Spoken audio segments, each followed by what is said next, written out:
Hi everyone, this is Nikki, you also known as Thesis Trader, and you're watching you're watching the Awesome10X Global Market Update. It's March 23, 2021. It's a Tuesday. So let's begin. Okay, so this Tuesday, actually we got a good market move last night. But I want to share a few news flows that really happened. No, so one of the biggest news is actually the Discord acquisition or a potential acquisition by Microsoft. So this is shared by Bloomberg. Microsoft is talking to acquire Discord. It's a video game chat community for more than $10 billion, according to the people familiar with the matter. So right now, Discord is known by everyone because of its free services, letting gamers communicate by video, voice, and text. People who are stuck at home during pandemic do have increasingly used this technology for either study groups, dance classes, book clubs, virtual gatherings. It's actually more like a Zoom video in itself. So, and it's actually more like a Clubhouse, a Slack, a Viber, all in one. So it's a really useful application. And I'd argue that this is actually very helpful for Microsoft. Take note that Microsoft last year did try to buy TikTok and Pinterest, but that didn't happen. Microsoft, with all of its acquisitions, is actually very good. This is actually all for the best for Microsoft, Xbox, and Discord being a gaming community. So we have to explain this great thing. Indeed, Satya Nadella, for all of his great accomplishments, is also a very good M&E.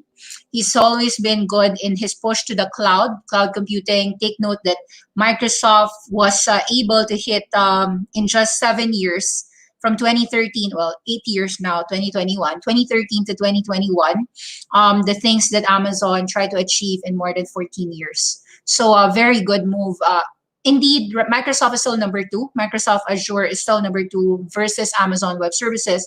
But in the pace of growth, I'd say that Microsoft was the growth stock in the cloud computing space.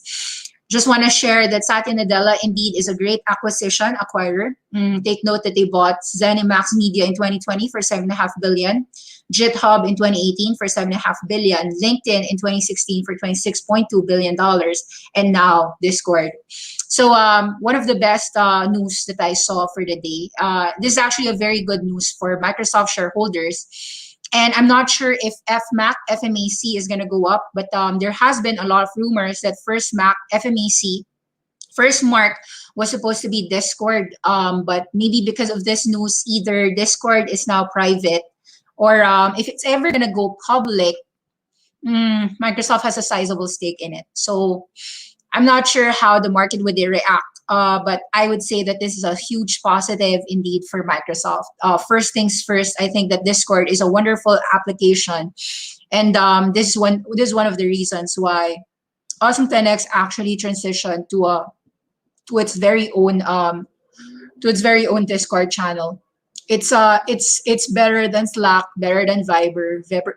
I'd argue better than Clubhouse. So it has all of them, just all in one. So I'm supportive of this. It's actually more of a sad thing to. I'd argue that this is going to be positive for Microsoft. This partnership of Microsoft and Discord is actually more of a, how should I say this? It beats the Salesforce acquisition of Slack, if you ask me. So there. Okay, so let's also discuss a few things. This week is still going to be a lot of earnings, and I'd like to share a few earnings calls that are probably going to happen within the week. So far, after the earnings call of Volkswagen, you could see that Volkswagen has been rising from about $28 to as high as $48. Let's read more news about what's happening in VWAGY or Volkswagen. Let's see. I'll show you. Okay, so right now, Volkswagen has been an electric car that didn't go up since the tech stock rally. Now, there is actually a Deutsche Bank report wherein sharing that Volkswagen platform for batteries itself is probably already worth $300 billion. And so paying at about $600 billion or just double that is still a discount given what it could achieve in the next 5 to 10 years of the electric revolution. Let's read the news. Volkswagen should get more credit for its battery-powered car strategy. leading the company to even surpass Tesla in their electric vehicle sales soon as next year. That is according to Deutsche Bank. If the market would apply the multiples similar to Tesla and NIO to simply Volkswagen's battery electric vehicle business, it's already worth 230 billion, more than all the company is worth today. So even just the battery electric business is worth 230 billion. Analysts are leading a report by Tim Rocosa, a report yesterday, which is Monday. This is why they lifted their Volkswagen target shares by 50% to 270 euros. Yeah, I will share to you what this catch-up valuation is right now. So this is an OTC. So let's talk about Volkswagen in the Europe front. So Volkswagen is in Germany. So I think this is what he's talking about, VW. So indeed, in fairness, Volkswagen has been rising already ever since the earnings front, as more and more people are seeing a glaring value here. So I'd argue that not all of us were able to ride this huge move from about 200 to 360 in just a couple of days. Notice that this was February 25, and this is just March 15, or a very short span of time, almost a double on Volkswagen. For those who have it, congrats. I was arguing that yes, there was a catch-up play happening on these electric vehicles, but I didn't act on it. So I'm looking to make a buy purchase, however, if it does go down a little bit. Volkswagen has a lot of partnerships. You'll know that QuantumScape and Volkswagen are working together, just as Luminar Technologies or also. So speaking of those partners, QuantumScape just recently said that they are selling 19 million shares at about $57. So you would argue that tonight maybe it goes down to about 57 or 58. And that is a share offering. I'll read to you the exact news on QuantumScape. Share offerings are usually done for the company to basically raise money. So 13 million shares are proposed as an offering. So I would argue that yes, QuantumScape would fall tonight from $64 to 57. But usually, I'm not sure if it really drops at $57 or maybe it hits 58. But usually there are some supporters at about 57 to 58. They announced an underwritten public offering of 30 million shares, so expecting a gap down on QuantumScape tonight of about 10% at the very least after this condition is offered. So QuantumScape is going to use the money for building a larger QSO pre-pilot line than recently announced and to cover the full share of equity contributions to its joint venture with Volkswagen for the previously disclosed 20 gigawatt hertz expansion of QS1 joint manufacturing facility, as well as working capital and general corporate purposes. You're noticing that right now, a lot of the companies are actually using the cheap credit and the cheap equity shares.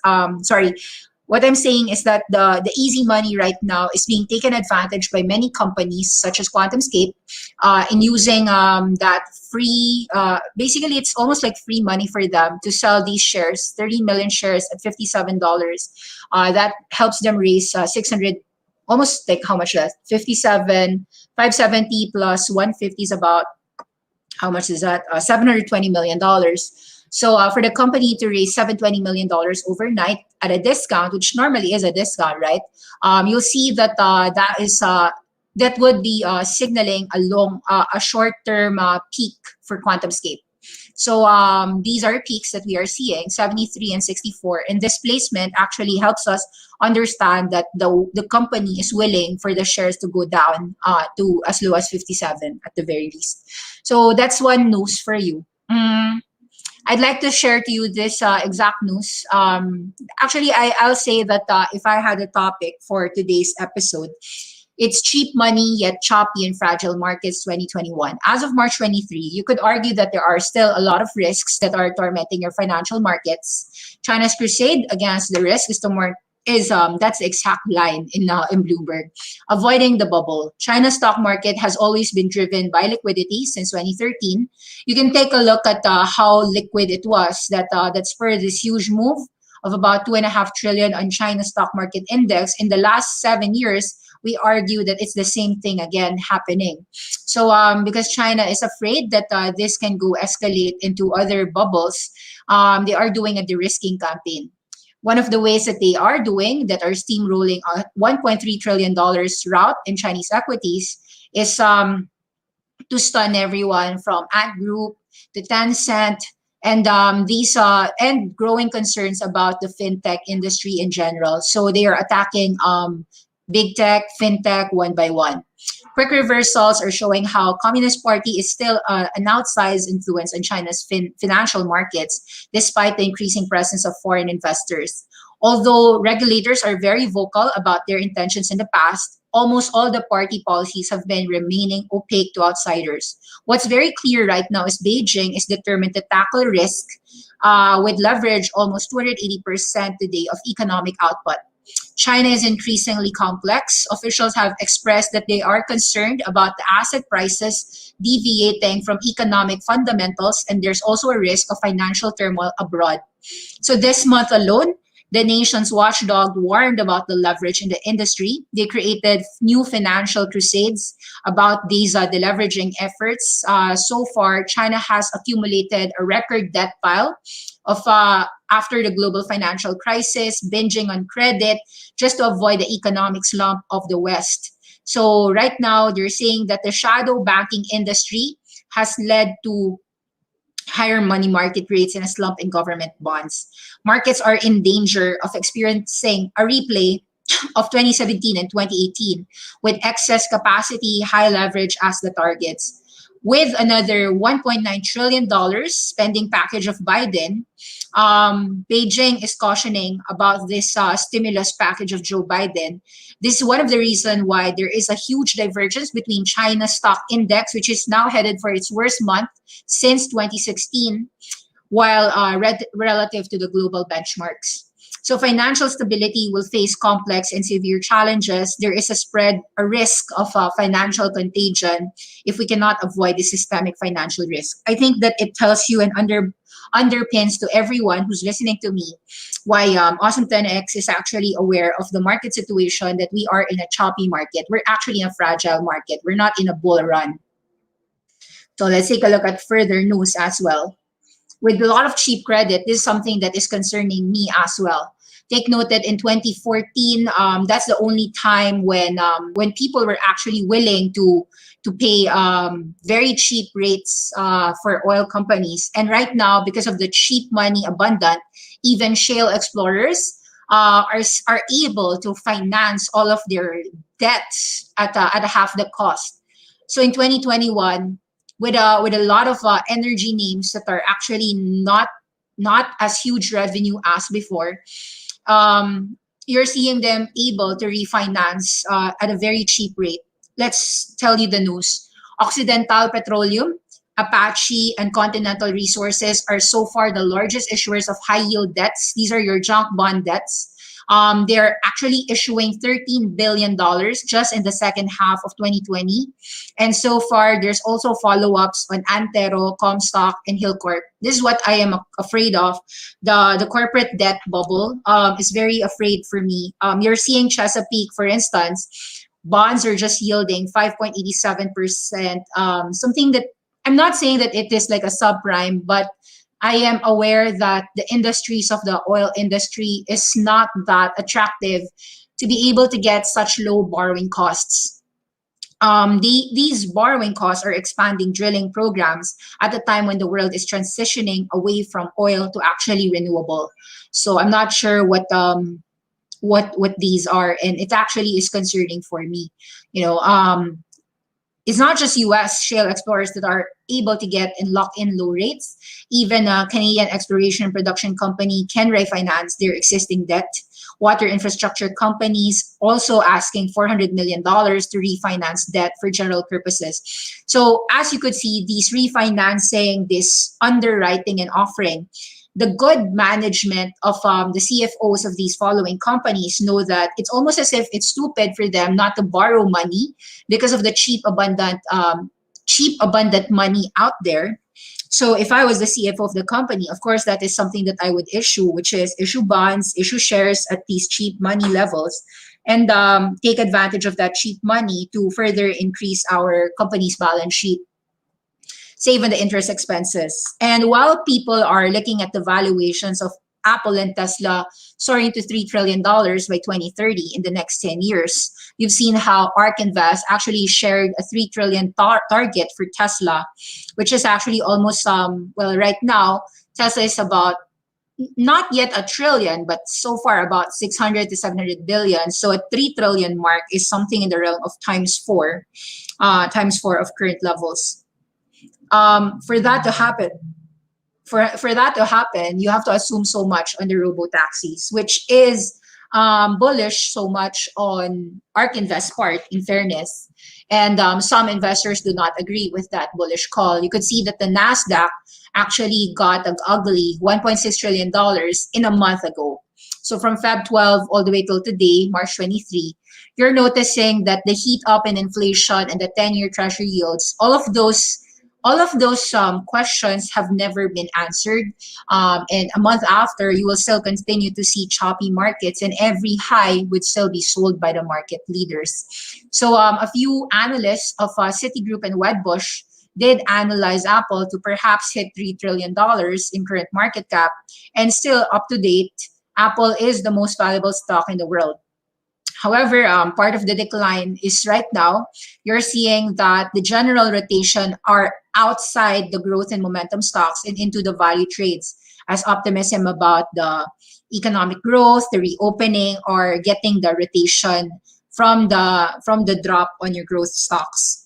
Now, it's hard to discount anything right now, as analysts are saying, amount of money printing is going on.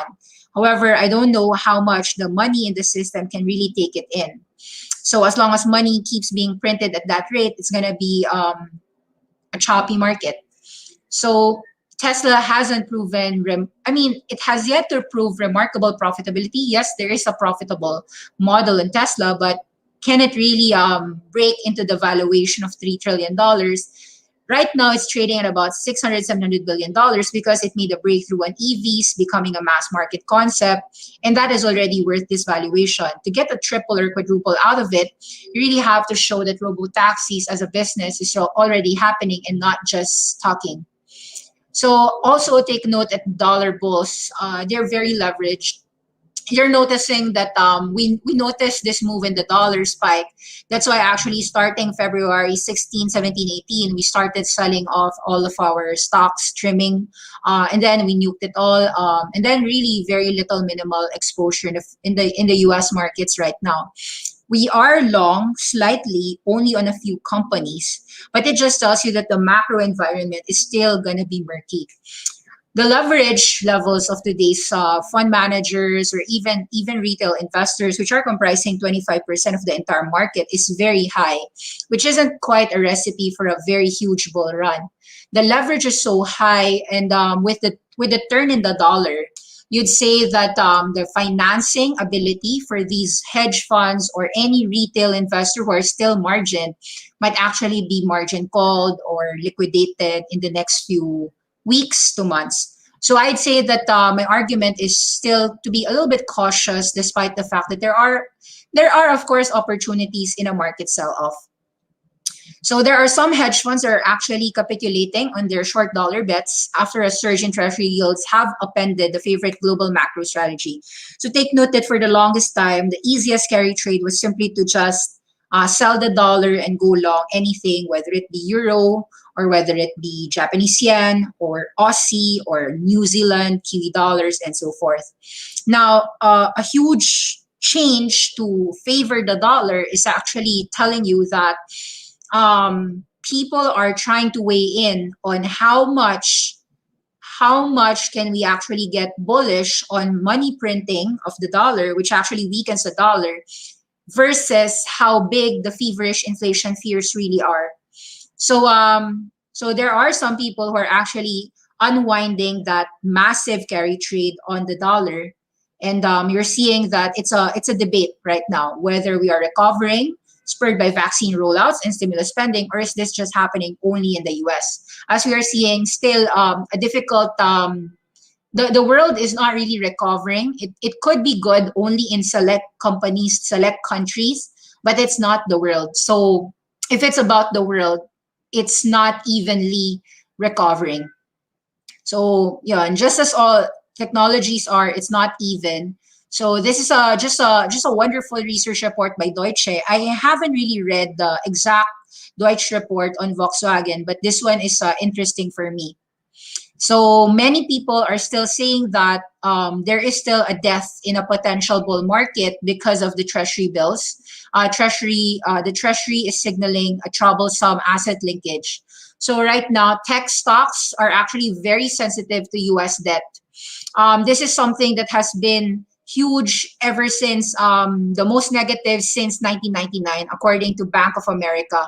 You have the sharpest bond sell-off, and it's all hitched into the cheap money era. So you've got volatility on Mexican peso, Australian dollar, due to the gyrations, the treasury.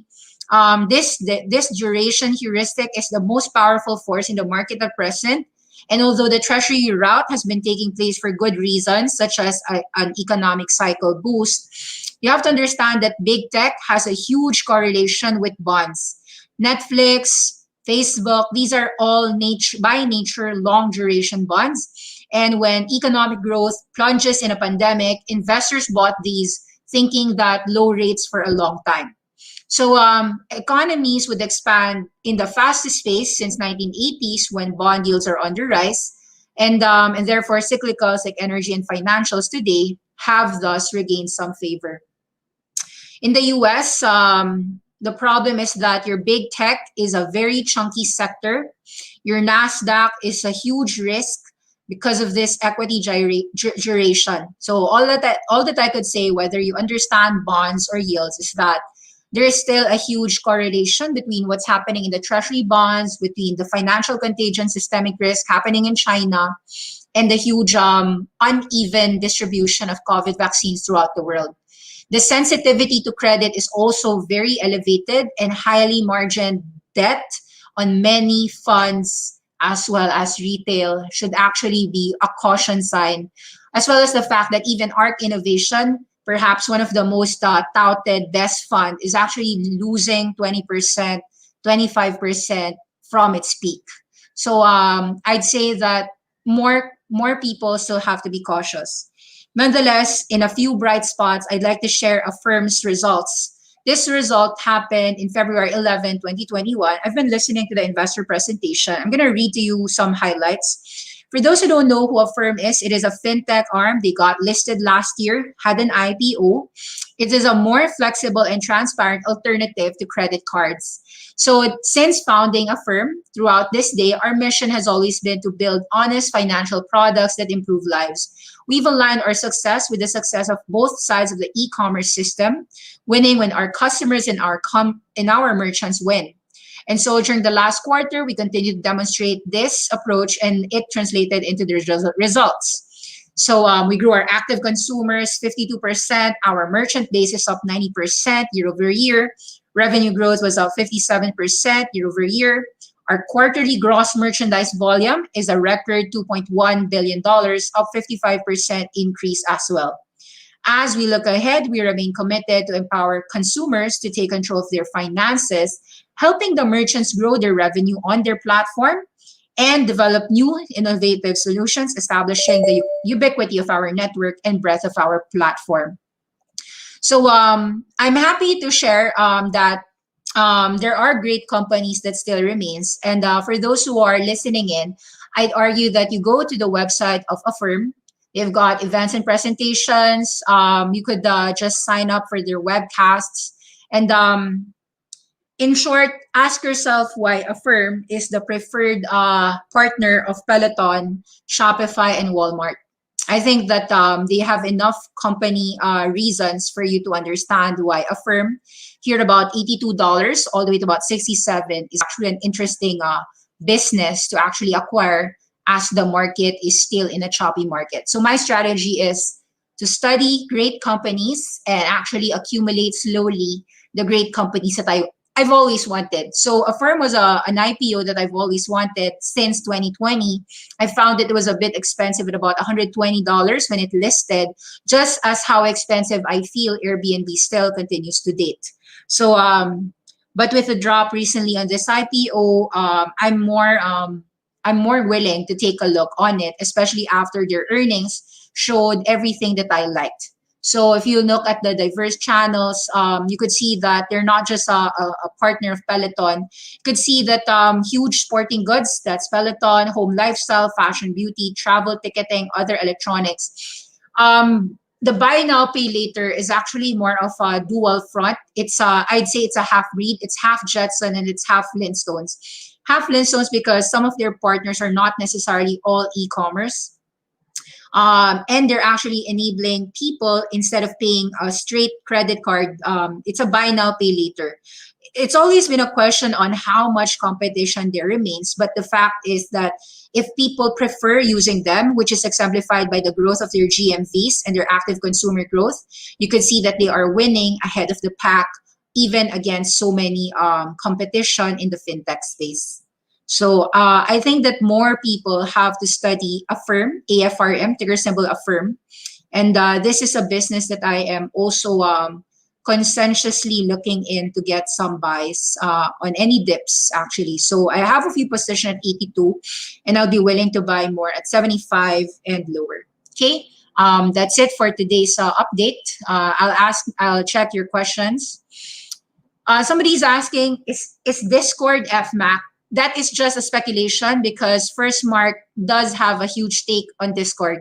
So there's still no news whether Fmac is Discord, especially after this potential acquisition by Microsoft. It could be possible that the Firstmark managers will be unloading their stake to Microsoft and they might not hit a SPAC anymore. I'm not quite sure. It is really a great acquisition. Do you have a public Discord now? So far, our Discord is still in the inner circle members, so registered members through our website, www.awesome10x.com. It's how we get subscribers to facilitate to them updates on ideas and classes. What do you think about AMC? Thank you. AMC, I think, has become a meme stock. If I have to be very honest about here. There was this, I remember that they got hundreds of millions of dollars on, they won hundreds of millions of dollars on a lawsuit. I think it had to do with The Walking Dead and I forgot. But other than that, I think that AMC has resistances at current levels of 12, 13, 14. I don't watch AMC a lot. So I don't watch the stock per se. I don't follow the stock per se. So maybe my comments might be not the best comment, but I don't think that it's the high priority. It's not high priority for me. Eugene's asking, should we dump Fmac? Not necessarily. I think that in general, SPACs right now have a selling pressure about $13 every time, 13 or 30% higher from the $10 mark. But if you believe that the fact that Discord is a great company, perhaps if people believe that the hedge fund managers or the early investors of, because the thing that you have to understand is that the reason why people are speculating or guessing, they're doing an educated guess that Fmac was supposed to be Discord. So let's say it isn't. Doesn't matter because Firstmark has exuded that management has the capability to find and invest in a company, make 10x, 20x, 100x. And actually, Microsoft's buyout of Discord is actually more of an affirmation and vindication to Fmac more than anything. So it's more of a positive thing to me. So I don't think it's a dump. Actually, it's more of a bullish thing. It's a bullish news. Why is Pintuoto declining? Normal. Pintuoto has gone up about 20 to 200. Usually, I'd argue that a 10x move is not sustainable, no matter how great a company is. So Pintuoto has been declining just because of high growth and high valuation. Pintuoto would be a buy for me at about 125, maybe a drop near $100, but I'll wait at about 115. Starting there, I'll start accumulating. Do you own any BVNNF? It's a cannabis beverage. Nope, I don't have that. So far, I am very picky with some of the companies I'm buying.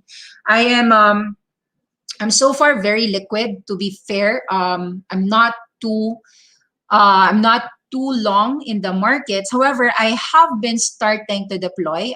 It's just that I guess I'll be neutral I'm neutral. I'm not too bullish, but I'm neither too bearish. But if I have a choice, I think that we have about 2 to 3 months worth of choppiness and fragility in the markets.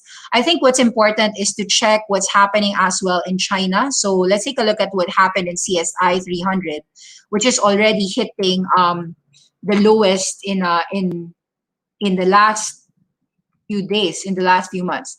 So this is your your Chinese index, CSI 300. It's fallen from about 6,000 to about 5,000 already, or more than 20% from an index standpoint. Although it hasn't trickled in for the rest of the world, this is what's happening. This is since, when is this? February 10, February 18. So we are seeing that you have to be more careful with the current markets. It's actually hitting almost your July levels.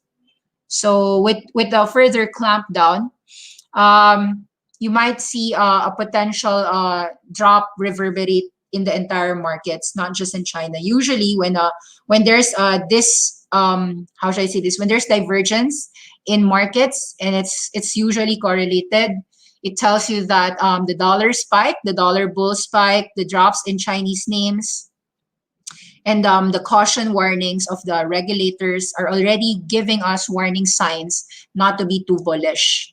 So in terms of cannabis names, I'm actually out for my portfolio. I don't have cannabis right now. American Battery Metals has a buyer at about 1.6, but you have to just simply be aware that American Battery Metals would wait around May 2021. So that's about 2 months for their they're going to break ground for their first battery plant.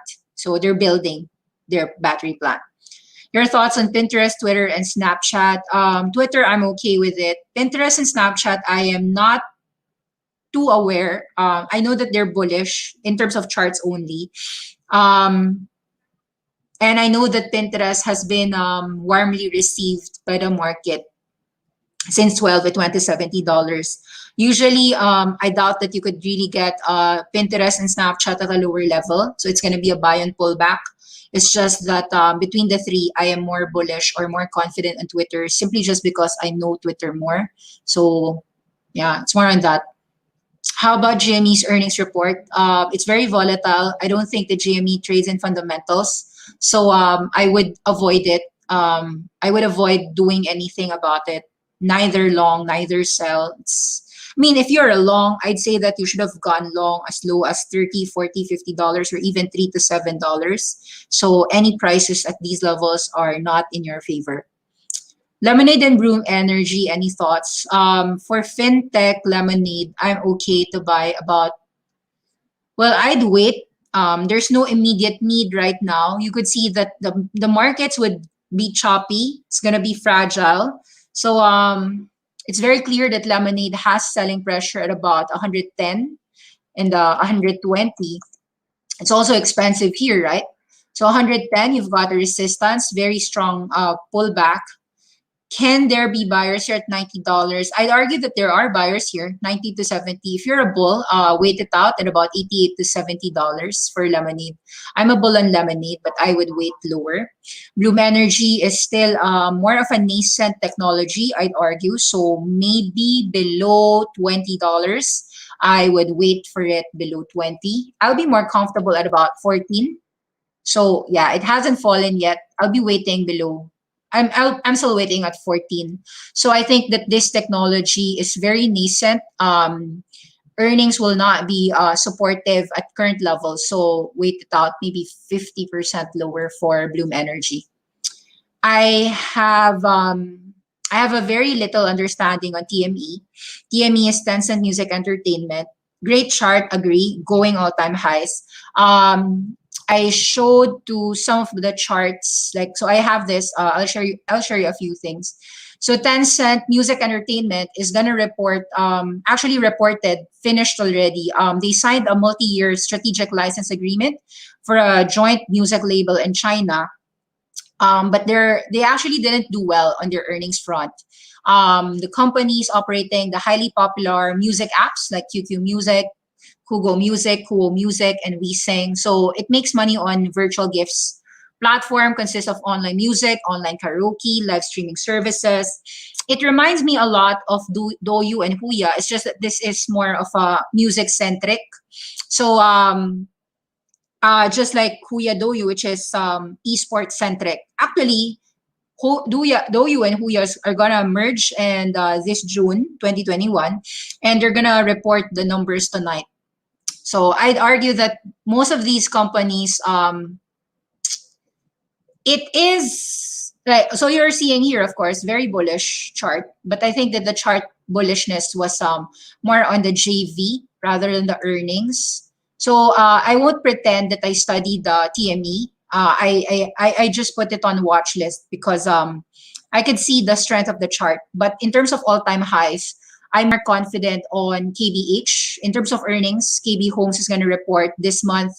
Tencent's going to report tomorrow. So I'm more bullish on those names.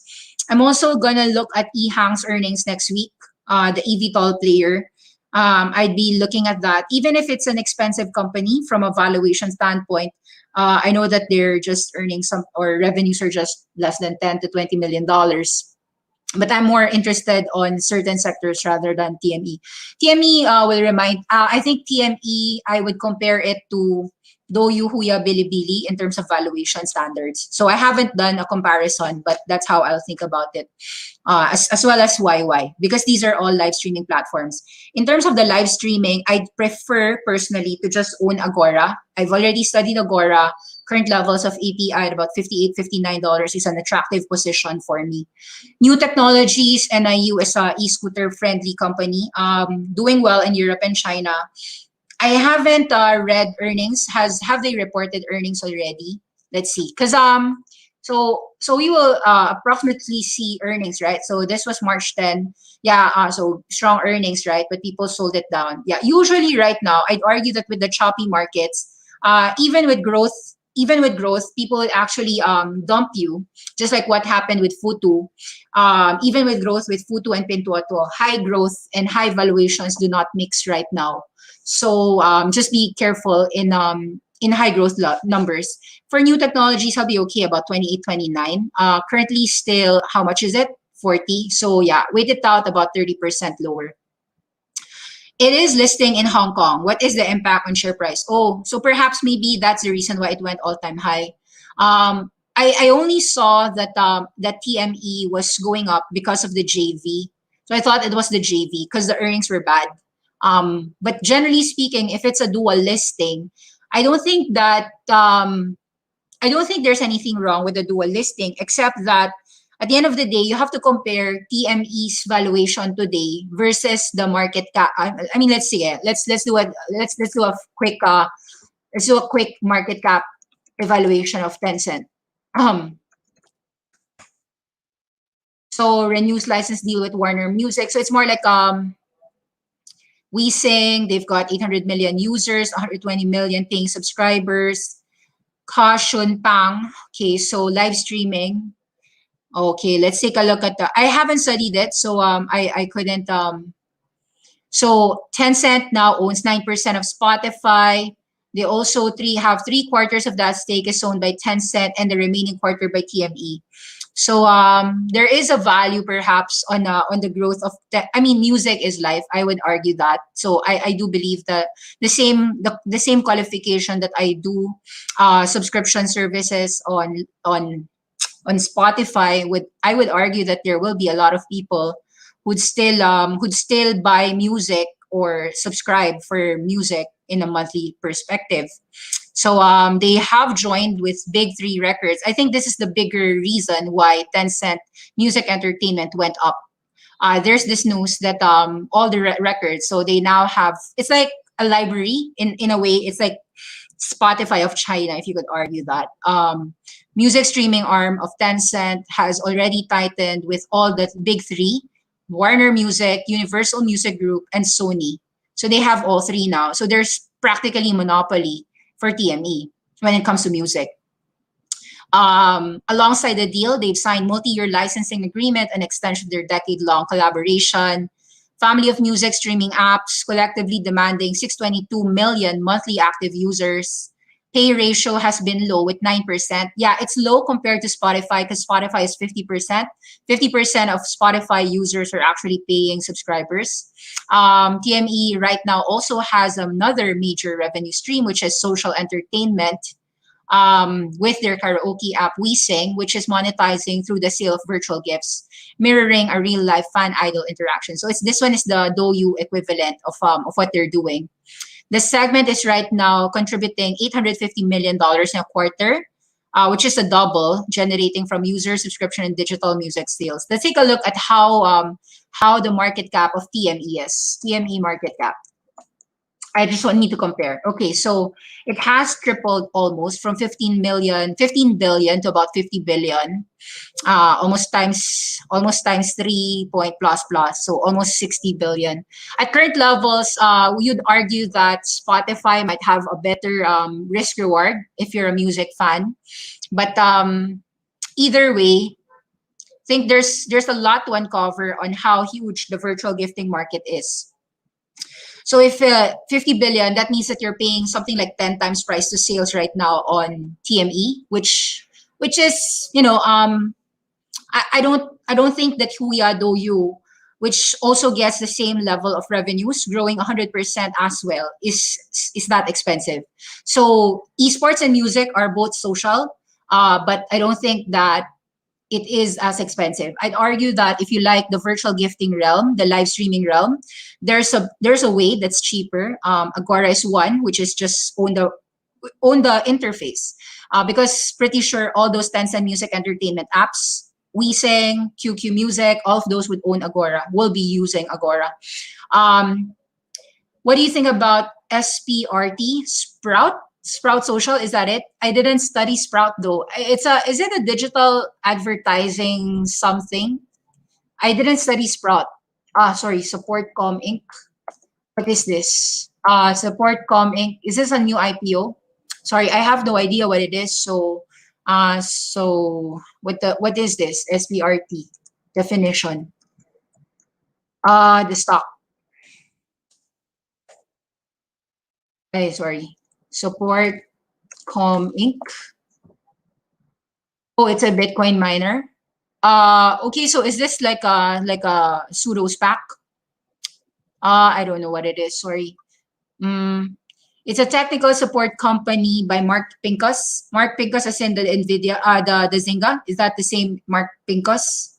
Let me see. Yeah. It is the Mark Pincus. All right. So it went 200% up because of a Bitcoin miner. So it's more like a SPAC play, no? I think like right now, you usually after a 200% surge, these SPACs are usually sold on that news. So in the short term, I don't think you have an ability to make money on it. But if you really like it, probably there's so many Bitcoin miners in the world. You have more choices than just simply SPRT. Last news, it's already 40 minutes. I won't be able to answer all of the questions. What do you think about Xiaomi, US and EU affecting Chinese stocks massively? I'd argue that Xiaomi right now 27 is expensive. Not much upside. Probably people would sell it first. How about Tata Motors? There's news that Tata Motors and Tesla wants to team up, but no clarification on that. Either way, we saw a reversal on Tata Motors. So I think that Tata Motors would always get bought out. This is Tata Motors chart. We argue that there is a reversal here. So any drops on Tata Motors at about 19, 18, 17 would have a real buyer there. I mean, I don't think you can get 14 anymore. So it's a bullish front on Tata Motors. What are your thoughts on Michael Burry's prediction? I think that I would argue that his caution is correct, and the people who don't listen to him are just really dancing on knife's edge. So, and that said, of course, the market will digest all the information at a sooner or later time. So you'll just see how the markets will react on. It's not about Michael Burry, really. It's not about whether a hedge fund manager or Charlie Munger.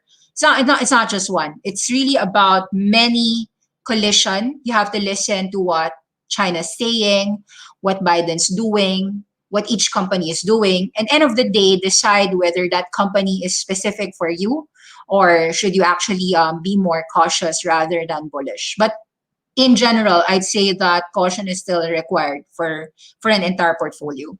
Okay, that's it. Thank you very much. Bye-bye.